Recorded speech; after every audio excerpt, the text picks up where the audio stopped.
Lycans and gentlemen, children of the night, nocturnals, night terrors, and all things that go bump in the night. Excuse me. Welcome to your monthly treatment of shock therapy. The doctor will see you now. Show me your woes, and I'll cure all that ails you. Consider me your night watchman for this evening's festivities here at Mind's Eye Theater. I invite you to violate curfew along with me for this graveyard shift. I am your horror host, Inkarnate, for this sold-out show. Well, folks, I'm happy that I was able to catch up, and it is the penultimate, the fourth episode of the documentary Terrorbytes, the evolution of horror gaming. Like I said, I was happy to have caught up now that we are closing out the month of June. I wanted to do this watch party for this documentary for a lot of reasons. I am celebrating an anniversary of my own. All month long, I was celebrating 4 years of live streaming horror games myself. Bit of self-congratulations there. So I wanted to make sure that I was going to be able to take advantage of this opportunity, since I did not get my copy of the Blu-ray for this documentary. I didn't get my copy of it, but Creator VC was nice enough to make available for all of these supporters. They did the smart thing where usually this was always available digitally over Vimeo. I'm guessing that this is a link only available over the link that was emailed to everybody. So, with that being said, you can follow along with me. This is Terrorbytes, the fourth episode. If you were a supporter, you would have gotten the email sent to you. So be sure to check your email while I'm going through this intro, this prologue. So, like I was saying, I wanted to do this watch party for a couple of reasons.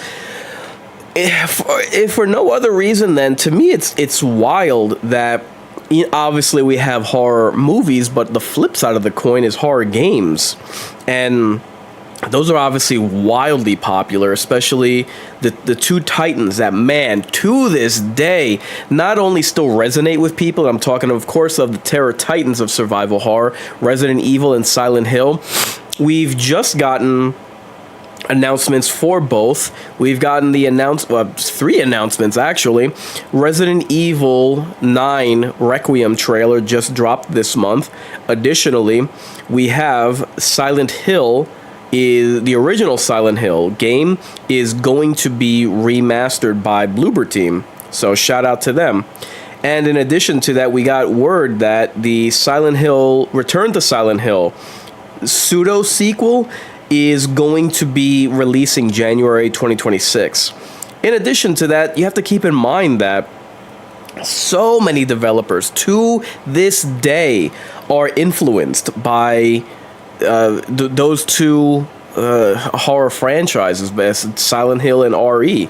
And let me see, Silent Hill is going to be celebrating its 30th anniversary next year. Which Requiem will come out in time for.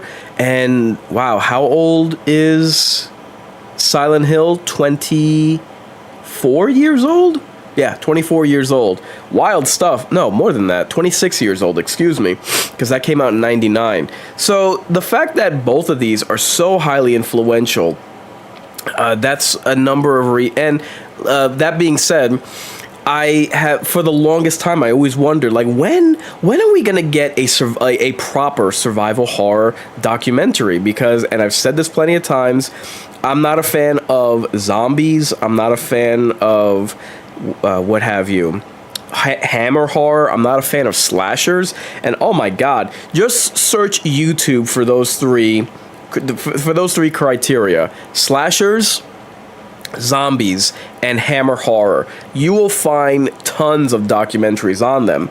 And to me, I'm not a fan of any of that. So it always struck me as weird that not only would these get the preferential treatment when it came to documentaries, and I am a sucker for documentaries and horror anthologies. It always struck me as strange that we never got any kind of proper documentary, really going into a deep dive of the origins of horror. And it is so obviously the flip side of the coin when it comes to horror movies. So I was ecstatic when I heard that finally, especially after Creator VC's FPS documentary. I'm like, all right, come on. I know they obviously did the trilogy of In Search of Darkness 80s, In Search of the 80s. That documentary is so popular, they came back 2 more times for it, and now it's a trilogy documentary. They obviously did In Search of Darkness 1990 to 94. They're going to be releasing 95 to 99. They released FPS, I believe, last year. So I was like, all right, come on, Creator VC. Come on with a horror documentary. And they did. So the fact that this is available to us, I absolutely wanted to do a watch party for this. It is the first of the Creator VC horror documentaries that I've done for watch parties for. So that brings us to tonight. Now, tonight's episode is going to be dealing with the indie revolution. Now, to me, we are going to realize, or I should say, no, better said, the phony promise of unfiltered vision with indie cinema that was always touted in scary movies yet seldom delivered upon was absolutely realized when it came to indie gaming. Just to give you an idea, so many horror podcasters, movie critics, people who ran podcasts, people who would run horror sites, they would flaunt those same talking points. They would regurgitate unfiltered vision, for instance, with every found footage movie that would drop in the late 2000s and all the way up until that genre died. I gotta ask, in 2025, just how is that genre, that faux genre, thriving these days? So, I like to do a little bit of fan interaction every time I do these watch parties, where I gauge what it is that your impressions of the movie that is on tap for us to watch. If you've seen it before, what are your impressions of it? If you haven't, what do you think the rating will be going in? So, allow me to direct your attention to the totem pole. Your choices are Bottom of the Barrel, Shallow Grave, or High Stakes.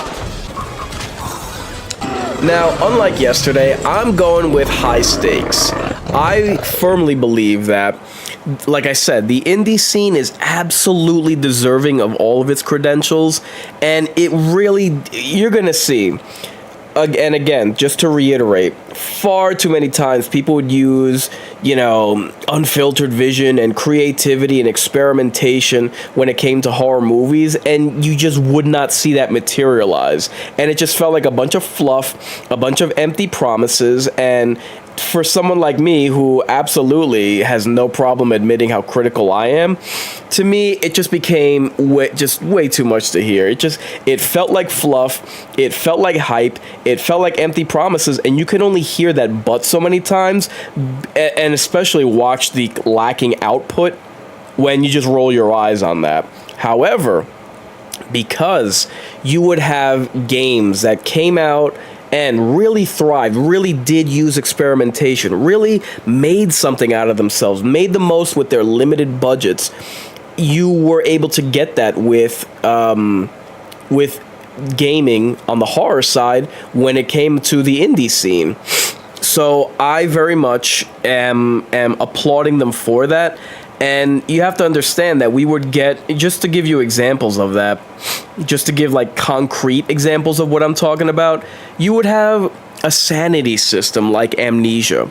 You would have, you would go back to using a less is more approach to something like Slenderman, which was, oh my God, I hope they go into it, not just how popular Slenderman, The Arrival, and The 8 Pages were, so very much were they popular on the indie side that they would, and the PC side, that they would get transfers to consoles, but you would have live streamers be able to make careers, if not get started with playing games like that. I really hope they mention that. I really hope they go into that.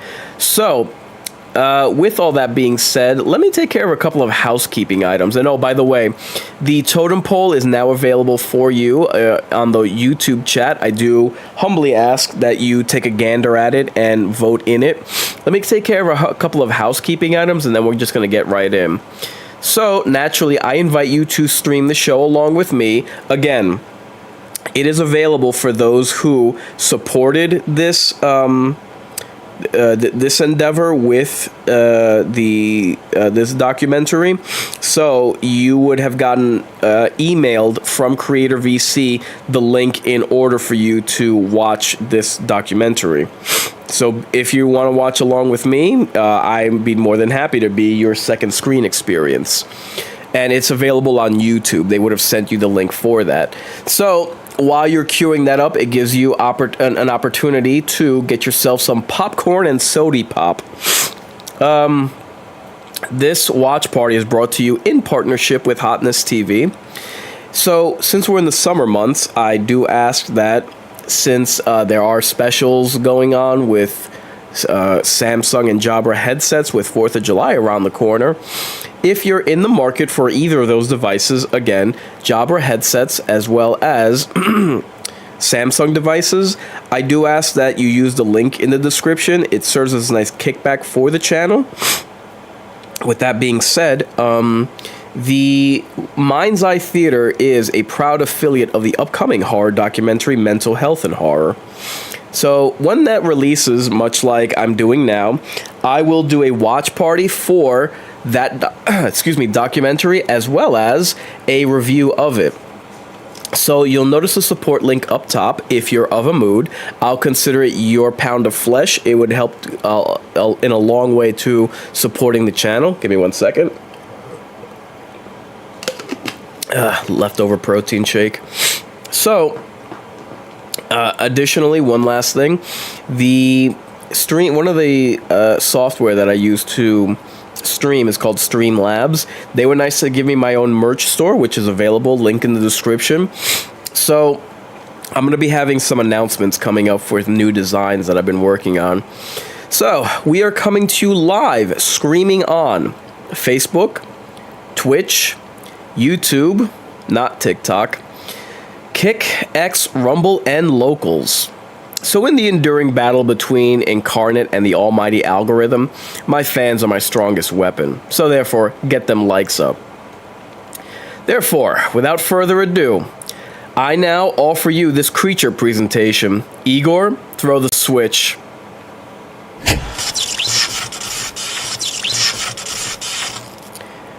Okay, and let's see. We are going to start the watch party. Give me 1 quick second. I do ask for your patience. I am a one-man operation. All right, we are going to start the watch party, and now.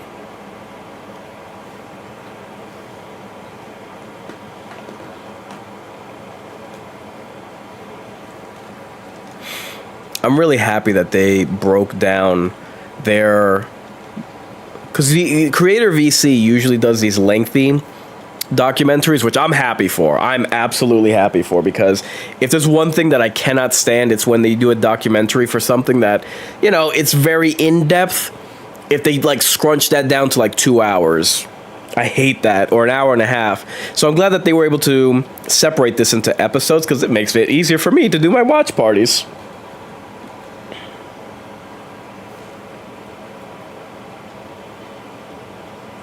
All right, what do you got for us?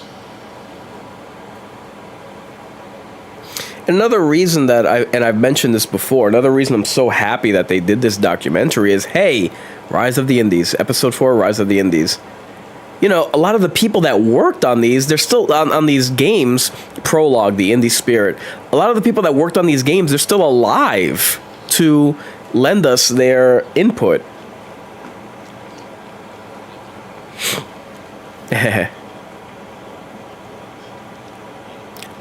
I liked Silent Hill Downpour. I'm a fan of Clive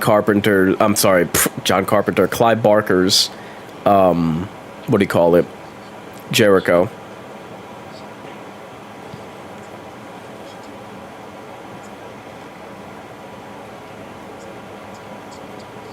Oh, God.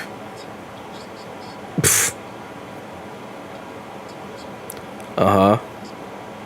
A good game. Uh-huh. Really? And you would expect that from a horror franchise, a horror genre. Oh, God. What?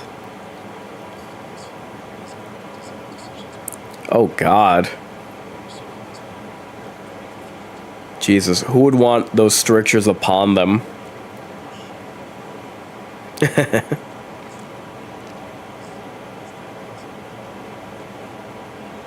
There you go, unfiltered vision.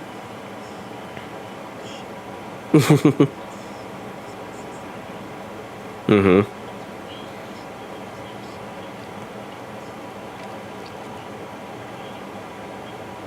Agreed. It's probably true. What the hell?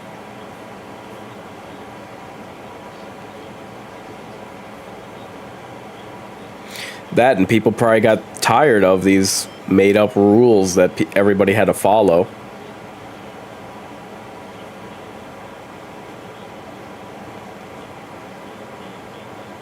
Right.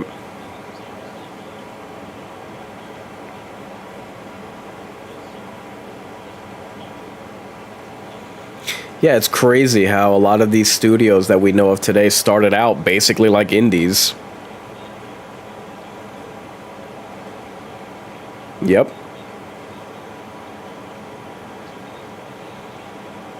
Yeah. Absolutely.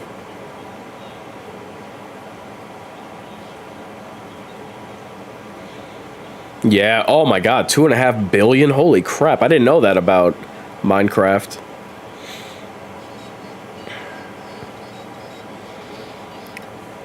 What the hell?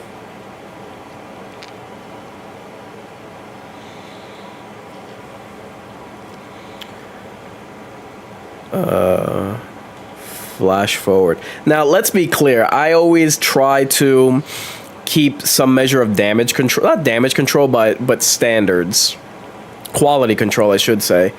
So I'm not here gonna be glazing every single horror project because, for instance, I'm not a fan of the Outlast games. Not a fan of anything found footage.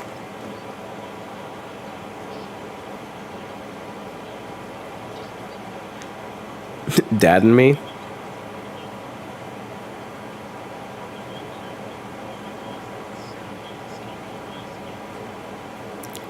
Is that the one with the T-Rex? Oh no, never mind. It's like Operation.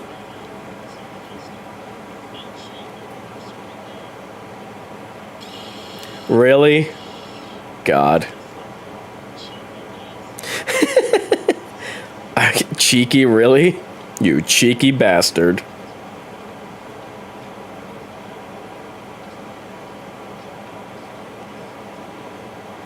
Found Lost?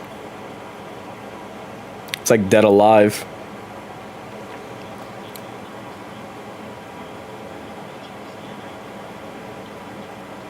I've never heard of this.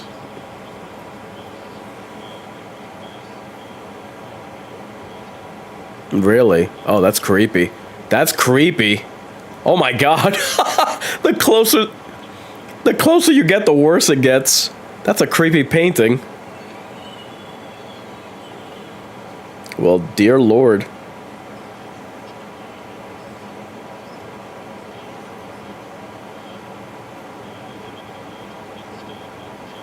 Netscape. Stop.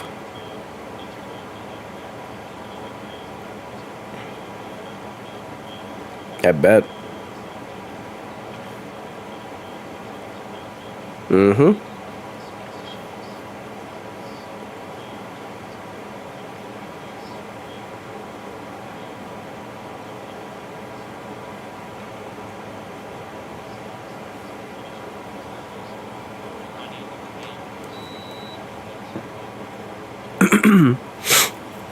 Yep.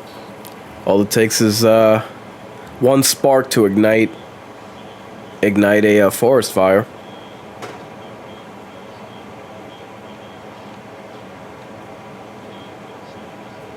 Really?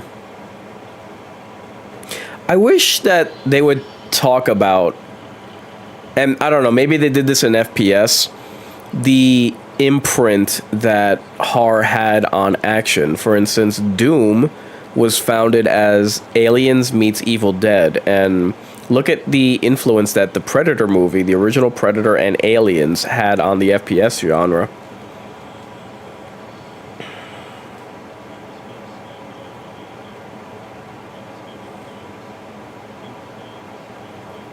Unfurl.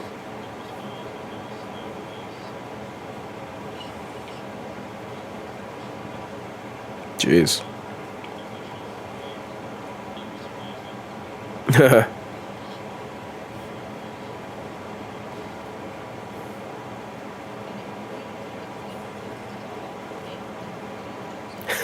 What would... Sinister turn, what else would you expect from this environment?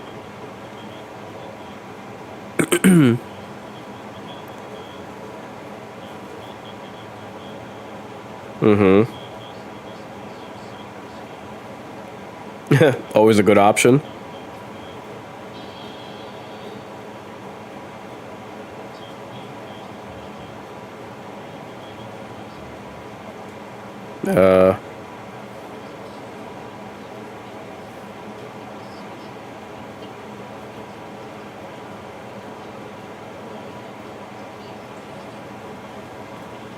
Oh my god, Flash games. Jesus. I'm trying to think back, like Oregon Trail.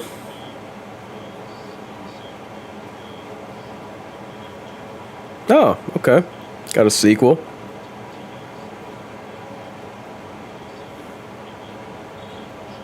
I've heard of The Cat Lady as an independent horror game. Never played it, though. Hand of Ex Mortis.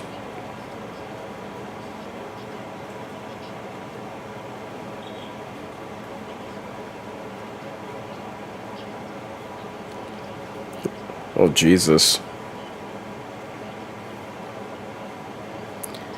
Why? God. Okay.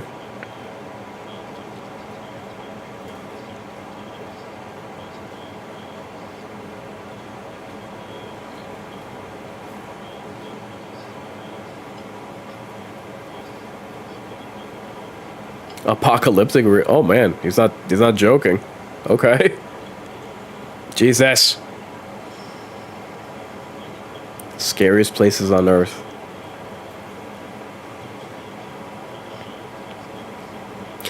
It's always been funny to me how those shows like Ghost Hunters and Scariest Places on Earth, generally speaking, those are always scarier than anything found footage.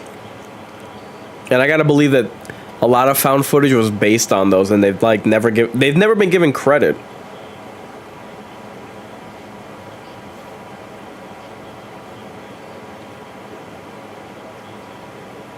Hmm.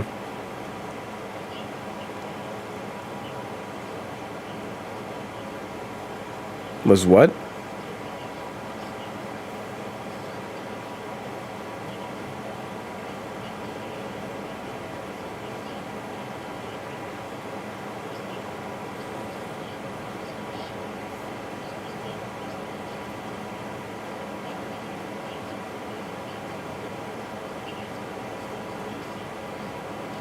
Mm-hmm.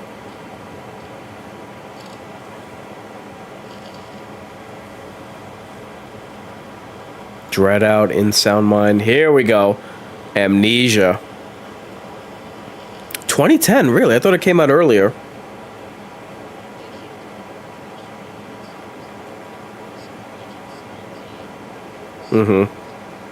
Yeah, man. While you had Resident Evil going the action route with Resident Evil 5 during the HD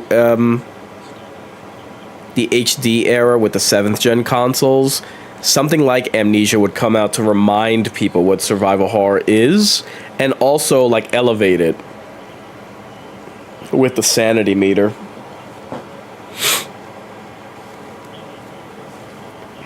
Oh god.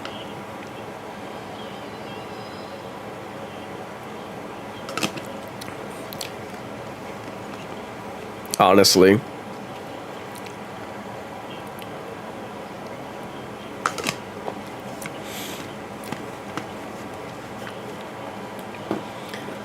The thought that something like Saw and Hostel could be influential is laughable.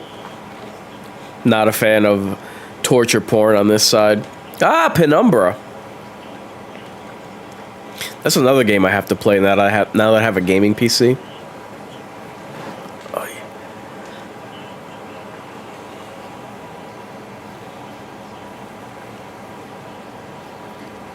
Puzzle solving, that was another thing that Amnesia reintroduced. Stalker, wow.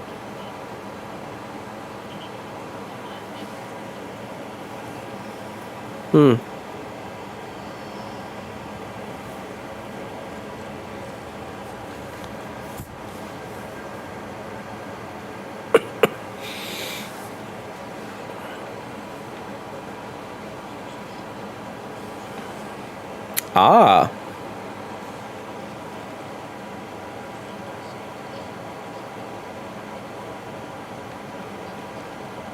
Yep, exactly. Yep.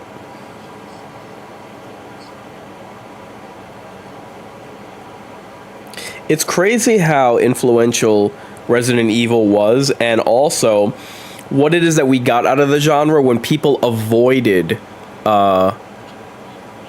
Resident Evil, like, yeah, reintroducing classic survival horror mechanics, taking away guns and all that.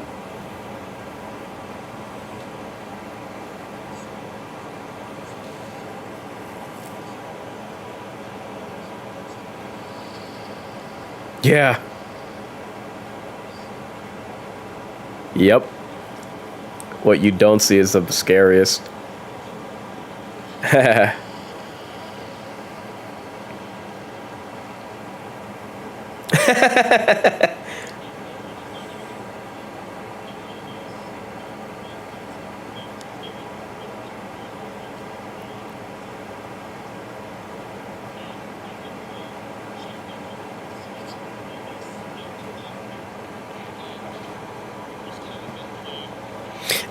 I'm done with you, game.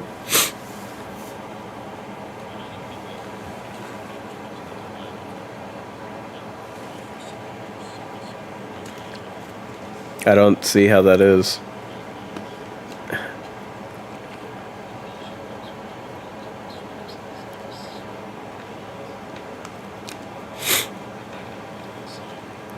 Like I was saying, as influential as RE was, and all credit to it, it should be noted how disempowering gamers and going for more traditional horror tropes in an interactive medium, you were able to get Amnesia, you were able to get a Silent Hill, you know what I mean?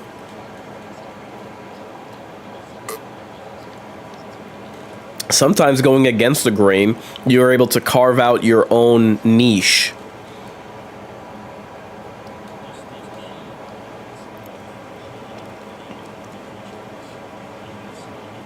Yep, what did I say?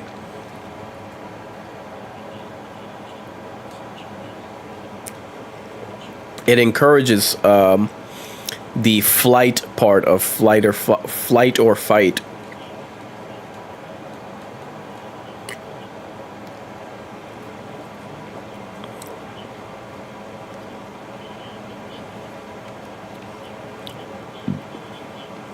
Ah.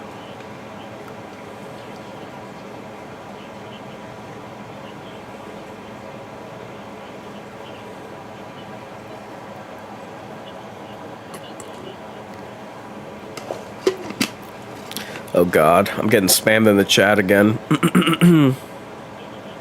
Away with you.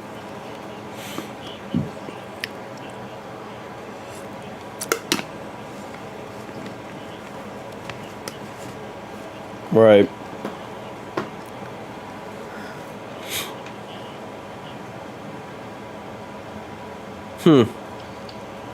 Interesting. Interesting approach.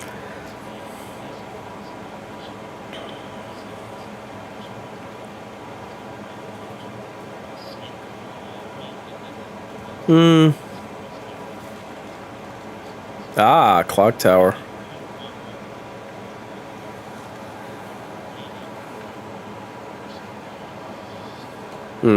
Interesting. Yeah, big time.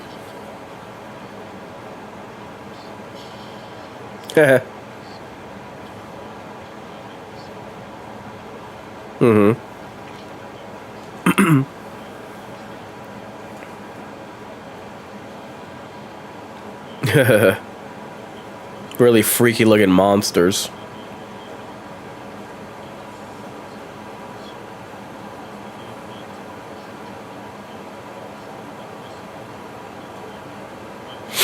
I also need to play Amnesia the Bunker. That was really well received. I think it came out 2 years ago, if I'm not mistaken. That came out at the same time as Bolt Gun. Ugh, not Outlast. Ugh, I am not a fan of Outlast. I'm never gonna play it. I'm not a fan of any of the games. It's a found footage video game, and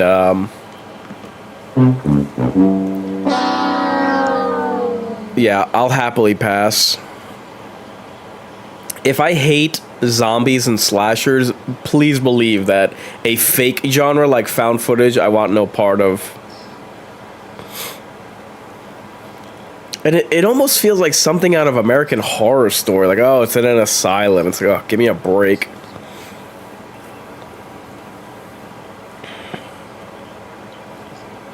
I'll play a game like Fatal Frame that uses a camera, but that the whole, oh, this is a everything that you're seeing is a recording, and oh, you get to be the person holding the camera. I'm like, oh, give me a break. And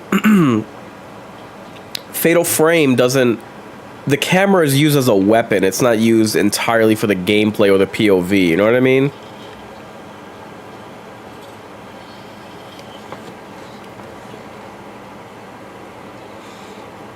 Jesus. I thought Outlast was overrated the moment it came out. The franchise has done nothing to change my mind ever since.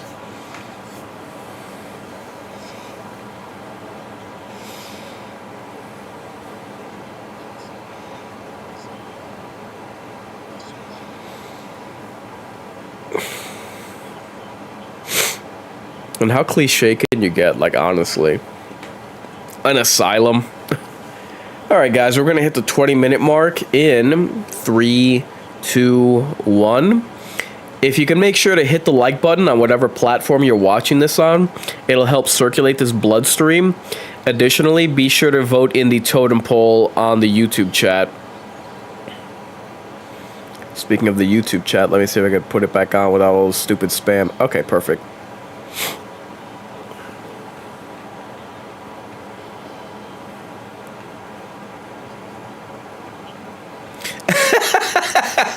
What a unique description. Twisted the nipples of horror games. What?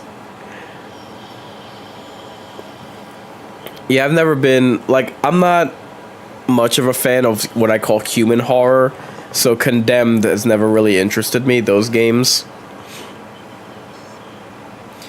I like more sci-fi horror, supernatural, you know what I mean?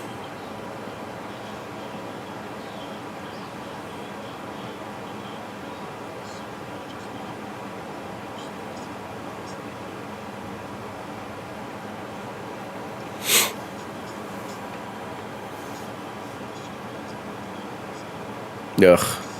Yeah. Live streamers. That's kind of where it would kind of feel like fake when people would do like rehearsed screams.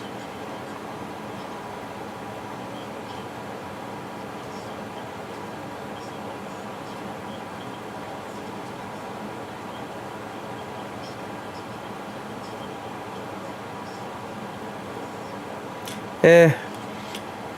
Having a bunch of jump scares, yeah, that music thing, I don't know. It's just not my cup of tea.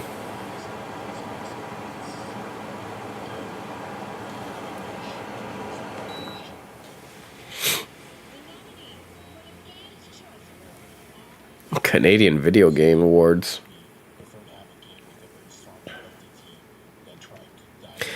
That's another thing. I wish that they would talk about the first Arkham Asylum game, because it's like, dude, that's the horror. That's the horror story. The Batman horror story that we never got as a movie, realized as a video game. And everybody knows the best parts of it include are the horror aspects, the horror chapters with the scarecrow. Like, come on.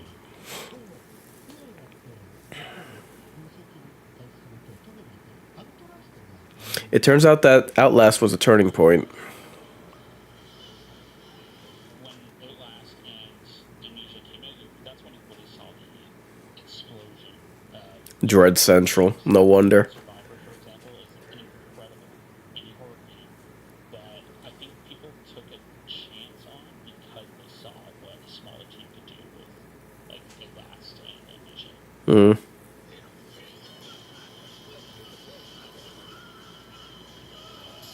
Jesus. All right, now that we're past that, Carrion? No. Mouthwashing? No, Lone Survivor. The hell is that? Lone Survivor. Pixel art. I am a fan of pixel art games.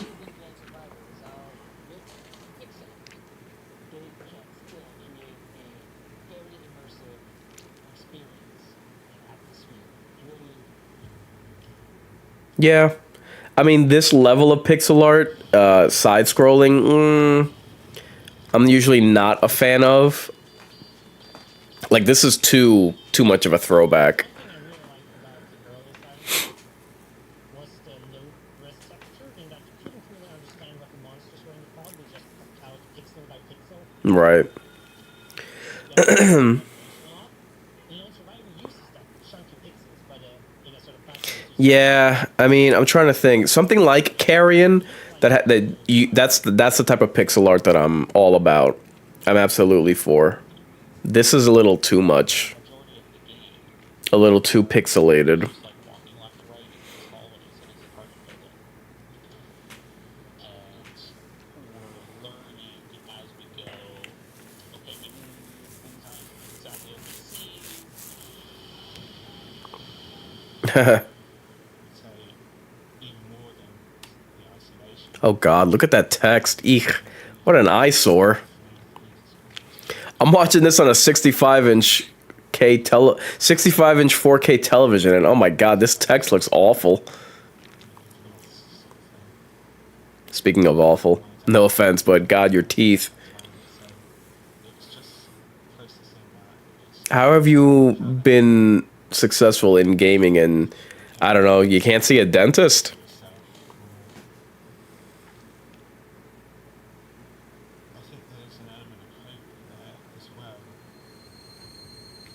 He looks like Igor from the Van Helsing movie.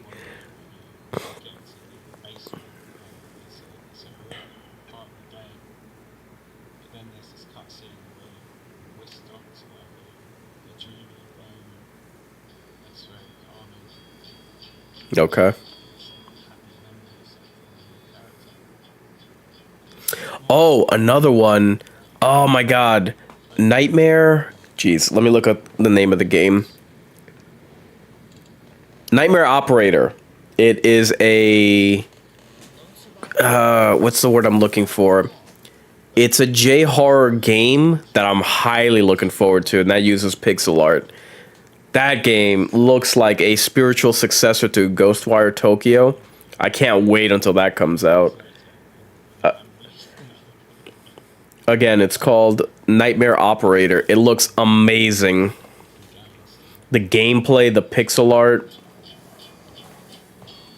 That's one of my most highly anticipated games. I don't know if it's coming out this year. Actually, I gotta look it up. Let me look it up now.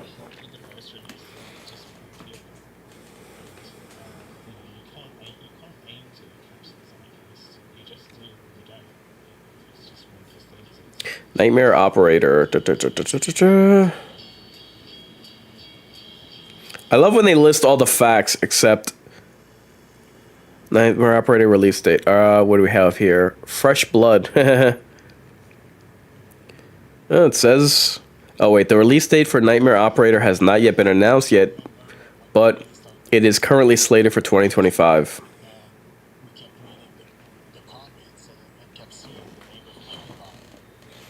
Yep, here we go. Here we go. The influence of live streamers.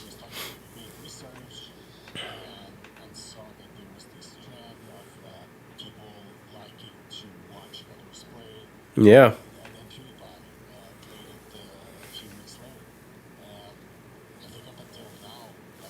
Ugh. Not everyone has a computer. Not everyone has a good computer. And not everyone has access to a credit card or is brave enough to steal their parents' credit card to get horror games, you know? So, They should be, though. Yeah, Markiplier.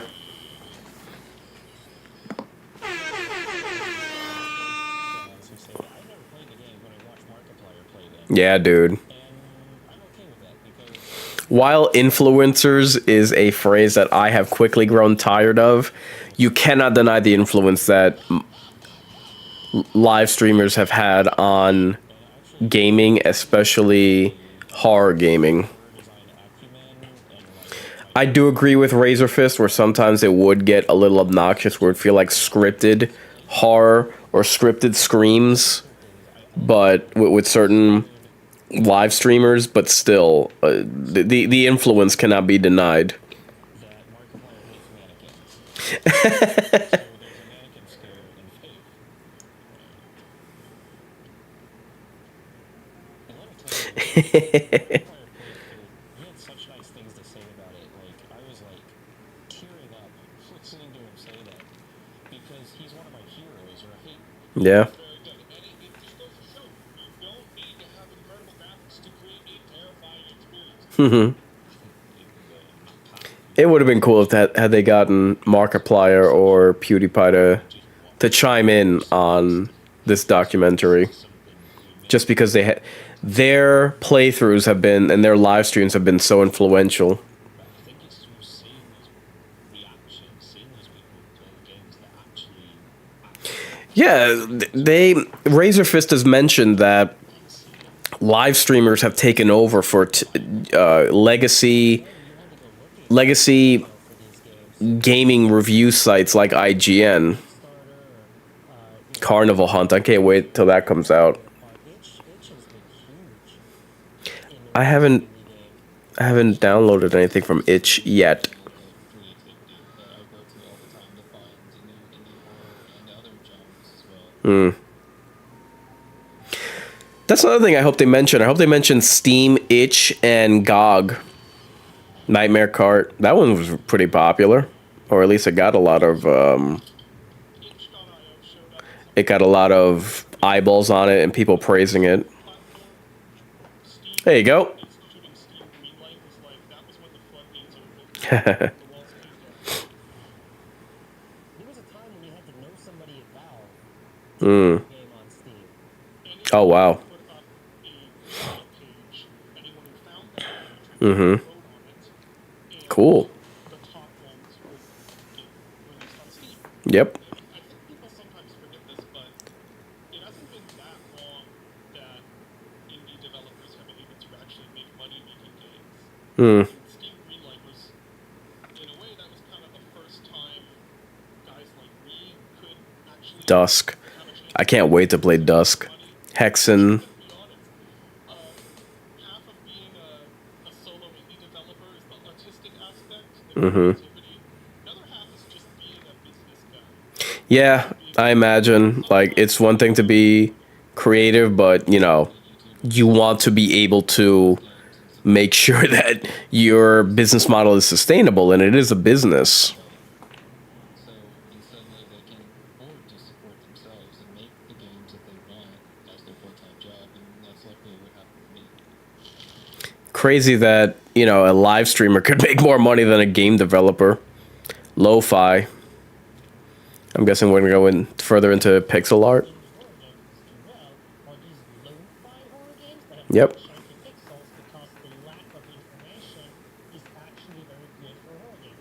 Mm-hmm. If you get too nice, they sort of they lose some of the appeal. So you either have to go Agreed. Well, that could happen. or you have to cut back on it and make big chunky pixels. That could happen, as was the case with RE6. I hope they talk about Carrion. That was a game I really liked. What the hell? You wake up in this space and you're like this guy like in VHS. It's just like it's some weird story.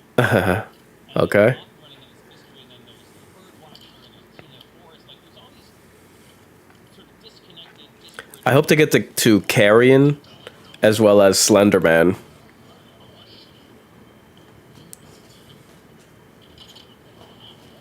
I think I watched Markiplier play one of the Slenderman games. Holy, what the hell? Undertale, which I still consider That lady her face turned into a flower. That might not sound scary, but you didn't. I hope you saw what I saw. leveraging like surreal, creepy vibes. Oh Jesus, what the hell? This entire, and it's all really simple. And I think like for a lot of them, quite beautifully done pieces of pixel art. Just these little white pixels on a black background. It works really, really well. Okay. And then right at the end, you think, What? Oh God. Flowy the flow. Oh, what the hell? has this monstrous transformation Jesus. where he is this collage It's a he? Oh. of videos and all Oh my God. horrible looking things, and he is a break to everything else in that game. Well, damn. Well, talk about a, phew. Talk about a left turn. What the hell? There we go. I thought Gus was really cool as being one of these, like, they're trying to bring the essence of 90s shooters back again. Absolutely. This is something that gets really lost.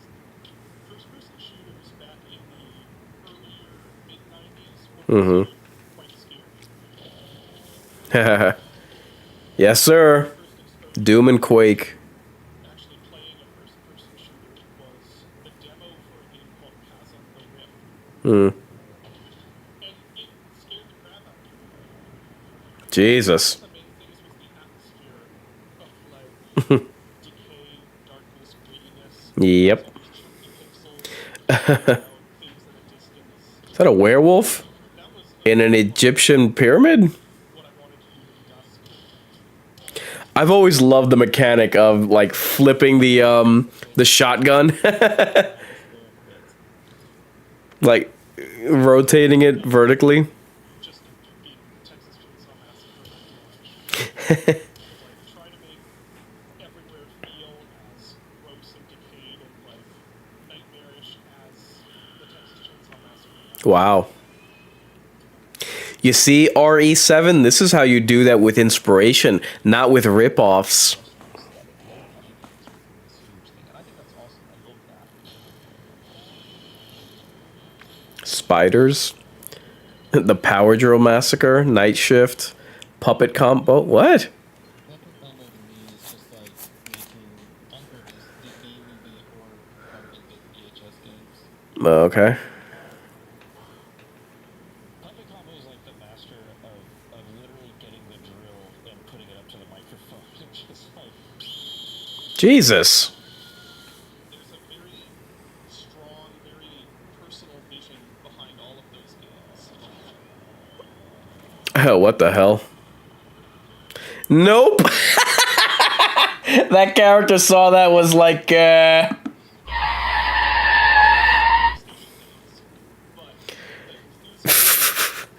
she saw that freaking guy with in a bunny suit with a hook and was like, time to bail. What the hell?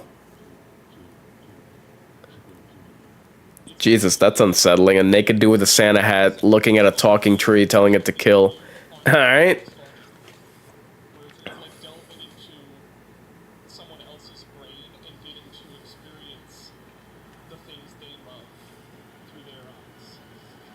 This is love?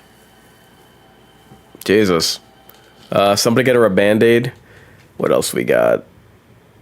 Tenebrae Somnia? Oh no, Faith. What is this?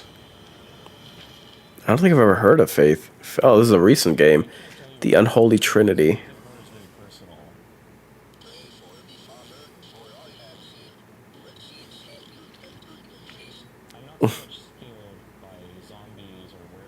Mm-hmm. I mean, I would be scared of a serial killer in real life, but what scares me really are things like the supernatural, like ghosts and demons, things from beyond the veil.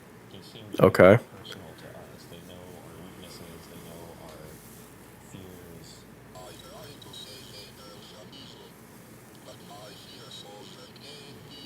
And they play with that. Oh, Jesus. Wow. Actually, is a direct reference to what I'm actually scared about. Okay. Fate is incredibly creepy. Specifically, the animations, the mechanics gameplay is very much like a Commodore 64 kind of game. Yeah. The voiceover is what's really freaky. Where you get these weird cutscenes of incredibly beautiful pixelated horror art. I wouldn't say beautiful. Uh-oh. And Uh-huh. it really comes across that he knows what he's doing. Oh, Jesus.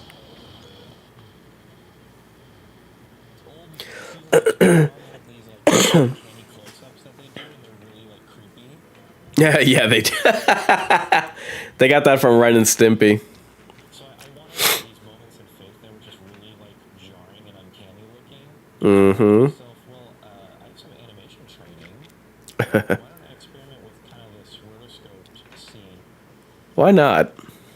One of the first ones you can encounter is you're lying in bed and you're looking at the foot of the bed, and you know these hands come up and grab the bed, and then Bedpost. long-haired girl just stands up and starts looking at you. Night terrors. Wow. I feel really bad for people who do suffer from night terrors. Night terrors, or what's the phrase? Sleep paralysis, and they experience those hallucinations of someone watching you. But it was kind of like physically this shouldn't be possible because of the restrictions of the technology. Wow. So that's kind of Something about that Spanish was kind of freaky. the moment, and it really draws players in. Oh my God. To toot my own horn. Hmm. It is rooted in supernatural elements, things like that. You don't say. Have an explanation.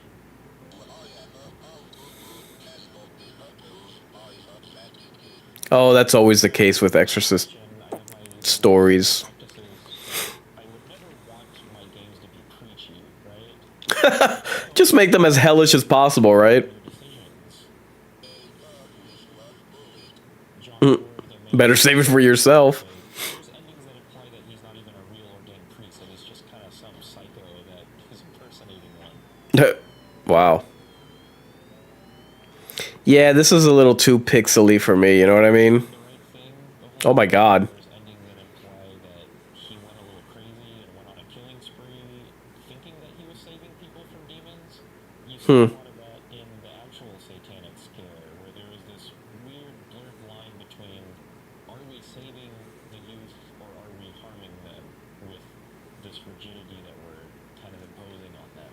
Really? Joined an underground satanic cult after a lifetime of having religion shoved down his throat. Oh God. It was a good decision for me to make.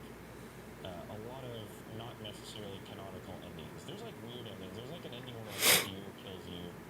What? Out of revenge? Did you kill its mother? The idea of players discovering different aspects and sides of the game. All right. This is a weird story. So I've known Eric Orff Oh crap! I missed the 40-minute mark, but Guys, if you can remember to hit the like button on whichever platform you're watching this on, it helps to circulate this bloodstream. And if you are watching on YouTube, please take to the YouTube chat and vote in the totem poll. And I was like, oh, that's really cool, and I forgot to play it. And then the next thing I know, it like blows up on YouTube. So What the hell? What the hell? Well then. Because we knew Mortis was, it was a thing, it was a meme. It was one of the big indie horror games, right? Faith Chapter 1. I think Dave was looking for a horror game. I'm like, so there's Faith. Dave went and played it, and he fell in love with it. By the end of my first session, I was like looking for Amy Martin at the end of the bed when I went to sleep, and I was like, how is this game so lo-fi and yet so fucking terrifying? Oh, jeez. Wow. But when it really clicked for me is I had gotten to chapter 2. Uh-huh. To the part where John picks up a note, and he starts reading the note. But then as he's reading the note, the text starts to change. Not for nothing, but that's another thing that Next thing you know, it's just crosses and it's 666. And next thing you know, That's another thing I kind of hate with like a lot of these throwback starts to vibrate. retro games is that, wow, a crucifix made out of sixes. Is it can like the reading, the long scripts, ugh, a little too retro for my taste.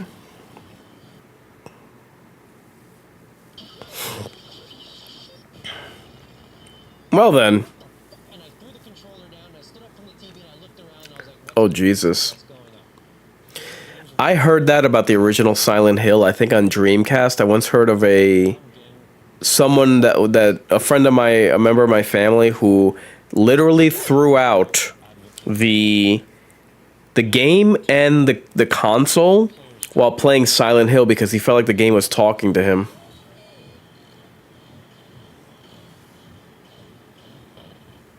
I was like, this guy can do so much with just some text on a screen and some colors. And this is somehow scarier than anything I've played in the last 10, 20 years. And I knew right then and there that I had to work with him, and the rest is history. Oh, damn. Well.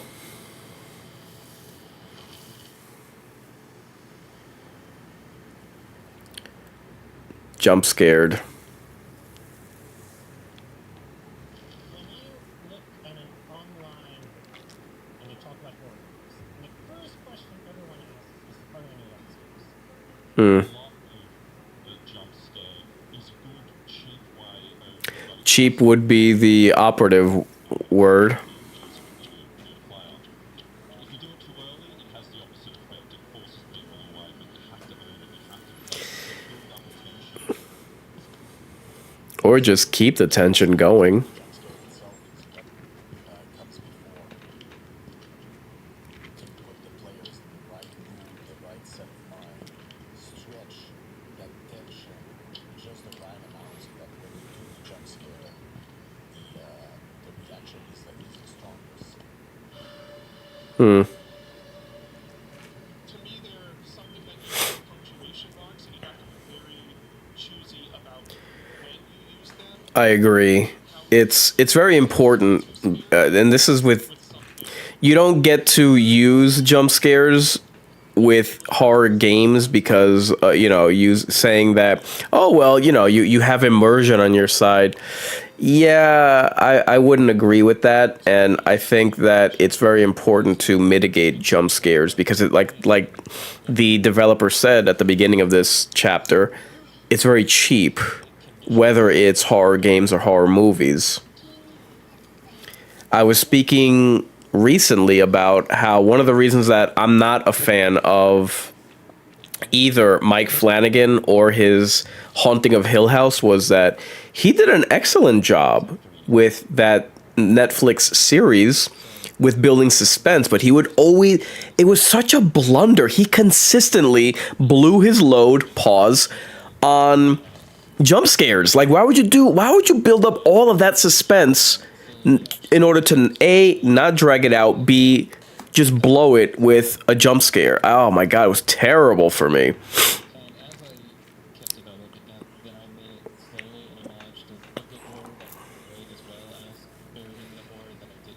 I couldn't. I'm trying to think if I've played probably Resident Evil Village. It's hard to remember just because it was 4 years ago. Probably Resident Evil Village that had like jump scare after another. What the hell is this game? So there's this mascot genre now coming up, which is interesting because that's basically for Mascot genre? Poppy Playtime. Oh. She says that her third name's also like a backpack. I think I've heard of this. The character from Horror Game is kind of terrifying looking. Oh, Jesus. And she's like, yeah, absolutely, but they love it. Wow. you have thrill seeking. Yeah. Horror is like thrill seeking. Oh my God, I cannot. Choo Choo Charles, Jesus Christ. They freaking made a train out of a spider train out of Pennywise. I forgot about Choo Choo Charles. Oh God. I hope they weren't. I had hoped they weren't going to talk about Five Nights at Freddy's. This is another game I'll never stream. And I hate that I have to watch the upcoming sequel that's coming out for the movie this October.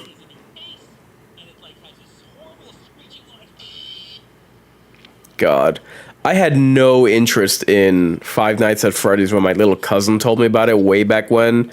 Back when they were like on the first sequel, now they've made like 5 or whatever. Yeah, I absolutely do not care about this franchise. And it's annoying to me because this idea could work. Oh God, no one cares.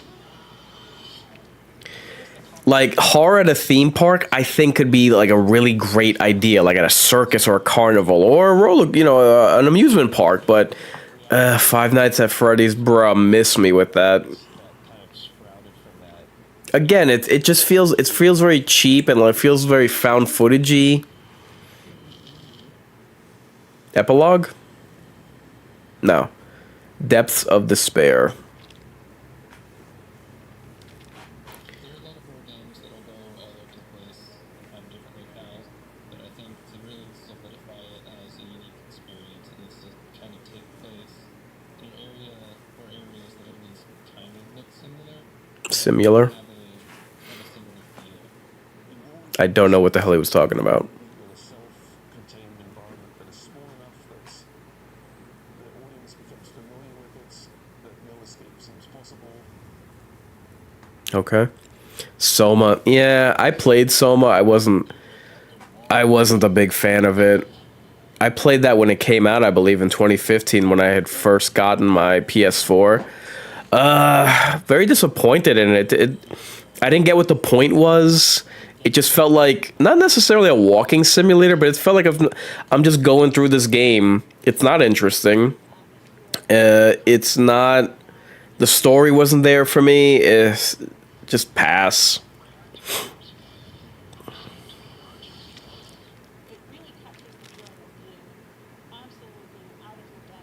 She may be bubs, but she got some big boobs. Let me just get this out of the way. The idea in Soma was to explore the idea. And it was really unfortunate because with Soma, I had heard that it was inspired by multiple SCPs, which I believe is also an untapped resource within horror, along with creepypastas. But I don't know. It could have been more to it.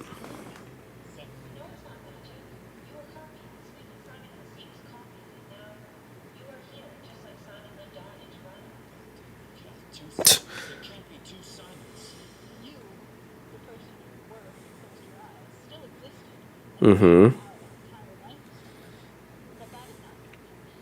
You are the you who downloaded and broken our hearts. Yeah. Forced to continue that. Yeah, you find other you find other characters like that don't realize that they are like copies downloaded into these mechanical bodies. It's just like, She had big hands.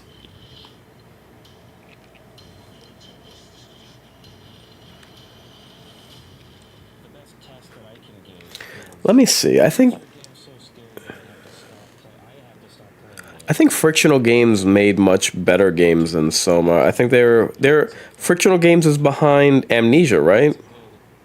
That's a good indicator that, you know, your game's scared the shit. Yes, Amnesia. Penumbra. Yeah, I felt like I haven't played all these Penumbra or Amnesia games, but Soma just felt like a disappointment. First 10 minutes of Lost in Vivo, I couldn't handle. I actually had to go get therapy pizza and then come back several years. Did he say therapy pizza? What the hell? What? I've never heard that phrase before. What a gamer term. Therapy pizza. What the hell? I was thinking that if she had ran into the woods, solitaire or something, I That's an interesting hat. couldn't abandon her. And I thought that would be a great excuse for a horror protagonist to be in a horrible environment. Oh, Jesus. I often hear about, like, people feel it right in the feels whenever in a movie an animal is killed. I never thought of that translating into video games. What the hell? Oh, what the hell? It was an incredible experience. Well, then. One of the ways I tried to gamify claustrophobia was the ghost in the beginning subway section, because trying to make the player feel claustrophobic, I have to make them fear tight spaces. That shouldn't be too much of a challenge. In the sewer tunnels, and there's like a crazy hobo with a knife who's after you. It's so hard to make How did you miss? a dog owner just start the game like that. Hey, you found your pooch. What? Well, never mind. Poor pooch. Protagonists take them fears and eventually overcome it. Mm-hmm. I've learned a lot from playing Kira's games. Jesus. Finding creative ways to scare the player. What? Light, audio, the music. God. The love and sound, and especially Lost in Vivo, is just me screaming. Me hurting my vocal cords. The graphics on this look pretty good. There's Lost Vivo, the name of the game is. we're supposed to fear deep growling, physical minds of a predator, but then we also will fear shrieking and just sounds we can't identify. Oh God, what the hell? All right. Sound is really important in making Iron Lung scary. Iron Lung, never heard of it. Another recent game, 2022. There's the sound and the still image. I wonder if they're gonna show any love to Signalis.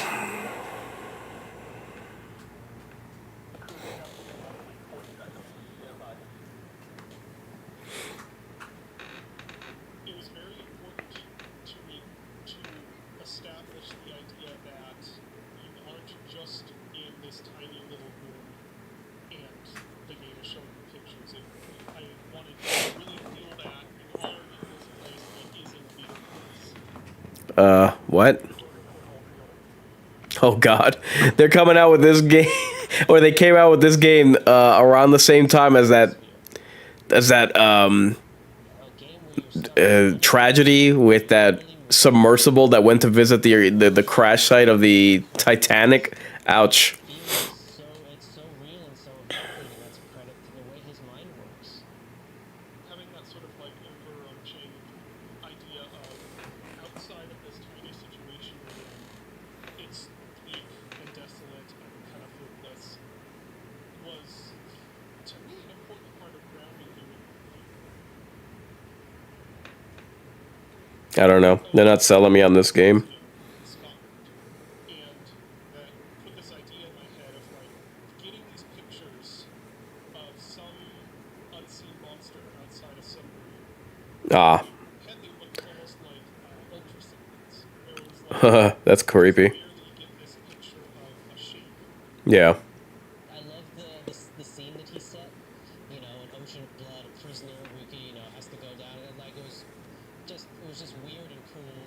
The reason that it's in an ocean of blood What? is impulse control is a bad thing. I don't know, it's just like, fuck it, ocean of blood. Instead of throwing that idea in the garbage can, I was like, you know what, why don't I just do that? Like, might as well go big and go home. That's an interesting route to go. Iron lung.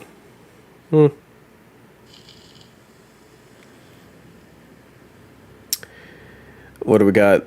Desolate. Okay. So much of good horror is about exploring the spaces where we feel power. What is a more powerless feeling than being alone? Wow. It took you a long time to get that out, Chief. Human bodies, human souls are connected to Jeez. feeling alone. Another game that you would not think qualifies as a horror game, but I'd say it does, is What Remains of Edith Finch. That was touted as a horror game.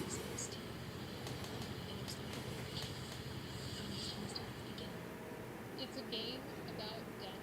It's this fear of a curse of death, which feels very horror genre.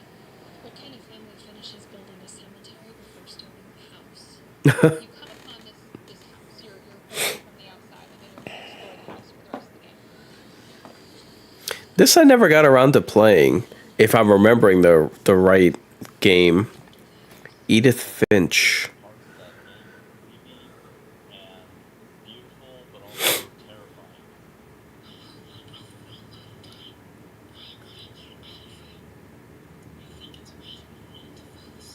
Oh, jeez. Wow. That's creepy. I might be confusing this with a similarly titled game that is Lovecraftian.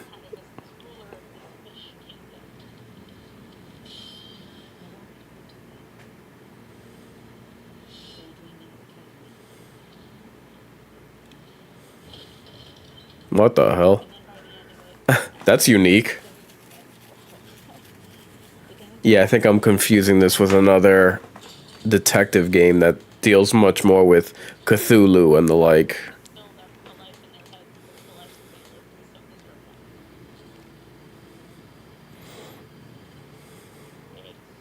It's kind of the ghosts of our past and dreams abandoned, and there's just this kind of quiet desolation. Amy believed so much in family curse. What Remains of Edith Finch? I can't remember the name of the game that I have in mind. What about Scarlet Hollow and Song of the River? Is a dream a lie that don't come true, or is it something worse? It's a dream. The ways that a lot of characters in Scarlet Hollow in particular carry with them, where it's like they've all had dreams. Not even of bigger lives necessarily, but different lives. All right. That sounds deeply boring. Their upbringing, the circumstances of the town they live in, keep pulling them back to a place that they'll never really be able to escape the shadow of. I don't think they should have kept you on to discuss these games because you're very boring. Like things such as just purely social obligations, family obligations, the obligation to keep talking to this guy just because he's there and she won't stop talking to you. It's one of us, and you can't get off, and no one else is there, and no one knows. Well, that's when you have headphones. These little ways that you can trap yourself in your own head. What the hell? I think with stories such as this, horror stories in particular, you can really communicate the helplessness that you might feel based on like any kind of aspect of your life These monsters do not look interesting. to the other, to be treated poorly, to just feel like no one is there for you. All right. Yeah, I was gonna say, can we move on? Because this is uninteresting. Emily? This I've never heard of, The Missing.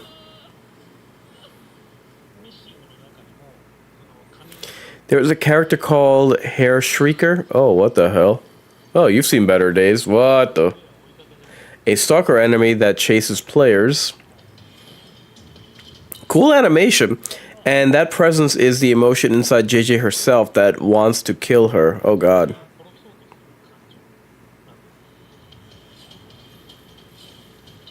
Oh, my God. It's difficult, but in life, it's difficult, or rather in the story. As you move towards the goal and regenerate, the greatest enemy, as I often say, is within yourself. Wow.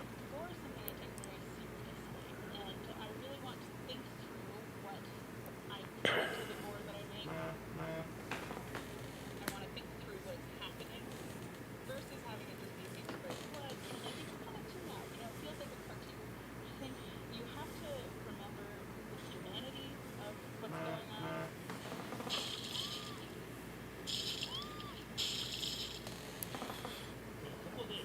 It's not like we're laughing and saying, let's cut off JJ, ha ha ha, while making it. Cool shirt, by the way. Beetlejuice and Edward Scissorhands. What the hell? A moosehead priest? The protagonist... Oh, crap. No matter how much her body is injured. Oh, God.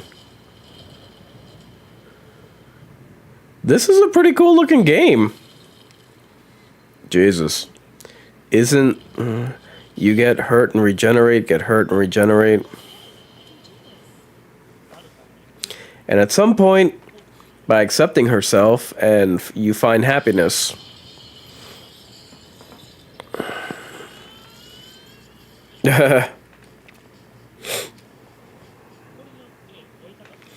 What I wanted to do is show that everyone has a self within their heart that is different from the self that others see.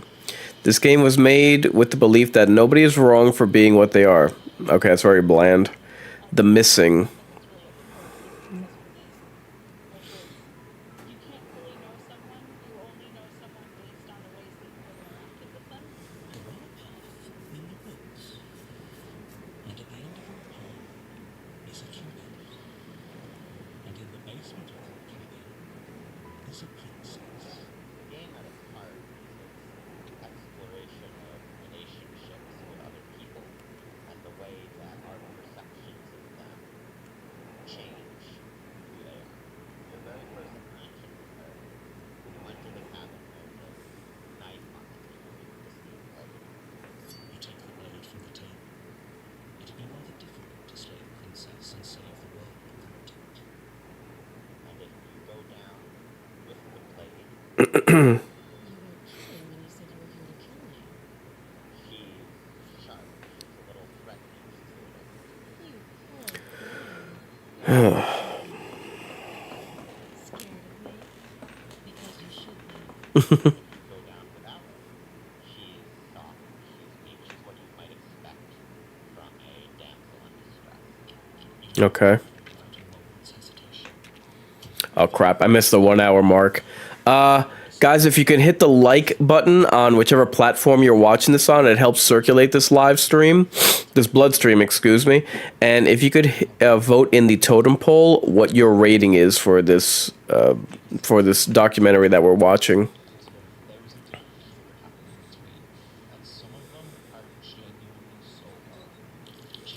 Jesus. Raising her arm down, her teeth tearing through her lid with the determination of a trap. What's so brilliant about it is that after you do the run a few times, you are going back into that basement not having a fucking clue what is waiting for you, and like the tension is so brilliant. Like it's one of the best like horror games in the longest time. Slay the princess. Whoa. Jesus. Oh my God. Well then.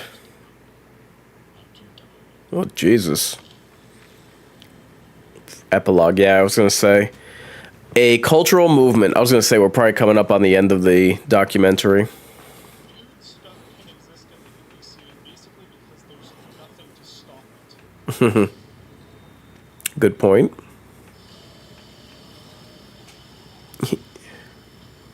Next door. Decarnation.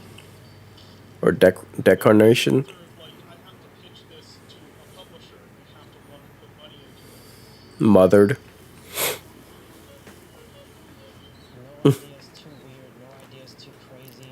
David made a game about stapling squirrels to the wall for your dead wife. What? Squirrel stapler? Weirder than Alright. Yeah. Okay. We're getting into this era There's a premise. it's more viable to make not underground but like an indie film about an indie horror game. So like Iron Lung, the movie is being made. Really? Wow. Oh, damn. He's like a border colony that's ready to run the agility course where they're like just raring to go. Like, hey, so Yeah, good for Iron Lung. That's, you know, they got a movie in the pipeline. And that Markiplier's part of it. why didn't they make an Iron Lung movie? So that's basically how it went. I think horror games are made mostly by people who are really passionate about. Thank God they haven't gone into Guillermo del Toro and his non-contribution to the genre, because that just would have been a waste. You know, it's not everybody's comfortable starting. Death Stranding was just... I didn't play it. I had no interest in it. It looked corny. I don't understand how it's sold. I don't understand how it's making a sequel. Why are they freaking zooming in on this guy's junk? Yeah, Guillermo del Toro is every bit the failure with games as he is with movies. It's just that he couldn't pull that same trick of getting some kind of notoriety with horror games as he could with movies. Scene as far as like God, that guy is woefully... Like, he's overrated for being underrated, if that makes sense. really foments kind of an artistic, you know, struggle and endeavor, and you really get to see the artistic mind a little bit more. So there'll always be interest in the little guy.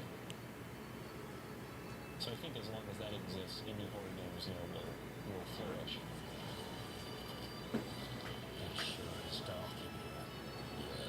Hmm.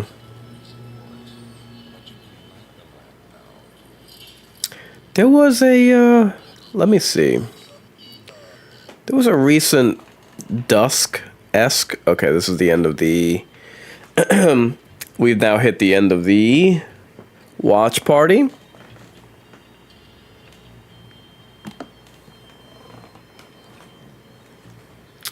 So, what my thoughts? All in all, I liked this particular watch party. I did hope that they were going to get in, touch on more games, especially recent ones, that would have gone into more of the experimentation side of what indies have been providing to the genre that sorely needs it, because there were times where... I was hoping that they were going to go into how there was a bit of a slip-up once you got into the 7th gen HD version, where assets or aspects of survival horror that were capitalized on before, for instance, the fog in Silent Hill, they used that to their advantage, the limited pixels that would allow for visibility. They would use that to their advantage before the HD generation, so that you wouldn't be able to see what's in the fog, and that added to the tension. But with the rise of HD graphics with the PS3 and the Xbox 360, they would show too much. And then on the Silent Hill side, on the Resident Evil side, it was lapsing into action. I was hoping that they were going to nail, or they were going to touch on that point. Yes, they spoke about, with Amnesia, getting rid of guns and things of that, foregoing the action route. But I think that they should have hit that point a little harder, because it's very true. It's, you know, part of the reason why such games as, and I've mentioned it multiple times, such games as Amnesia, Slenderman were able to carve out a niche for themselves is because they were able to go back to traditional tropes, traditional key ingredients to survival horror, and use a minimalist approach as opposed to what Silent Hill and Resident Evil were turning into, respectively. Now, on the Lethal License side, which was episode 2, I did wish that they were going to speak about American McGee's Alice, especially from a dark fantasy perspective. And I know that was the publisher of that was EA, but if they were going to mention that in the Lethal License chapter, I would have hoped that they would have mentioned it here in the Indie Revolution episode. I would have liked to, and unfortunately, despite being an hour and a half, this still has continued the trend of having 20 minutes worth of freaking 20 minutes worth of credits. So let me look. I do wish the first episode was 2 hours, or an hour 40. I did hope that was going to be a trend with each successive episode. Unfortunately not. The last 3, including this one, have been an hour 10 or an hour. And the reason I say that is because I was kind of feeling with this episode like they were spending a little bit too much time on the games that they were referring to, and they could have they could have dedicated more time, especially to the Indie Revolution. And look, I get that everything has a budget. I get that 100%. And if Terrorbytes is popular, they could come out with a version 2.0 like they did with In Search of Darkness for the 80s. I get that. In which case they could give more of a spotlight to games that they didn't get to before. I understand that. And I get that there's a budget. However, this specific, and I feel like this about all of the episodes thus far, this specific episode could have gone 2 hours, and you could have gotten to games such as Carrion, the reverse horror game, Signalis, a recent, I believe 2021 horror game that came out, Darkwood, Layers of Fear, Bloober Team, hello, Tormented Souls, which I haven't played yet, Limbo, hello, come on. Cat Lady, which I got some kind of buzz back in the day. So I would have, and look, I'm happy that they got to Amnesia. I'm happy that they got to Penumbra. Not so much with the Stalker series, but as happy as I was with this one, with this episode, much more than the FMV one from last watch party. I do wish that they had dedicated more time to this particular chapter with indies, just because I think it's deserved. I think indies are deserving of it for the contributions that they made. They did talk about, experimenting more as opposed to the established franchises of the beginnings of horror, for survival horror in the 90s. And again, I realize that everything is on a budget. And even for Creator VC, it's just something that I think would have served this particular episode much more. And again, I do wish that they would have mentioned how a lot of these, and they didn't mention Slenderman at all. How odd. And I think that it would have really hit home how PC gaming and indie gaming coalesced to offer a alternative to what was going on with the consoles and the HD generation, especially with Silent Hill and Resident Evil that I mentioned before, and the transitions that they were making. They didn't mention BioShock. They haven't mentioned that once in this entire series, which I found strange. Anyway, so that's my thoughts regarding this. I did enjoy it. I knew that they were going to hit on certain franchises such as Amnesia. I just would have wished for more of this. So it's been a very busy week for me regarding my live streams and episodes. Last Thursday, I uploaded my Predator Filler of Killers rant, my thoughts and impressions on that animated anthology. I did also on Thursday, I did a precaution as well as aftershock for 28 Years Later. So that's my preview video before heading to the theater and my reaction video straight from the cinema. What else? I did a playthrough. I did a watch party of episode 2 of Terrorbytes, which dealt with lethal licenses. On Saturday, I did a live stream playthrough of Rip Out. That was my second playthrough.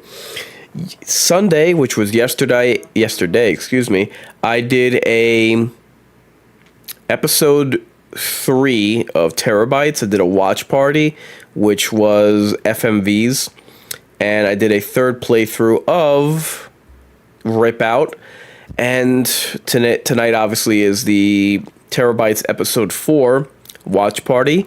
Tomorrow will be the round 4 live stream of Rip Out. So I'm going away on vacation this week. At the end of this week, I will be back in time to close out Terrorbytes on Monday. Monday, the last day of the month, June 30th. That will be episode 5. That I will be watching. I will ask for you fine folks to come back to watch along with me. So, mark your calendars and say your prayers. I've been Inkarnate, offering a word of caution. Fear the worst, so long you recognize who's best. Your fate? Time to subscribe to your fears.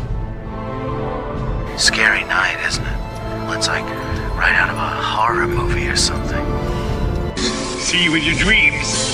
Oh, come back anytime. Bring your friends. Welcome to my nightmare.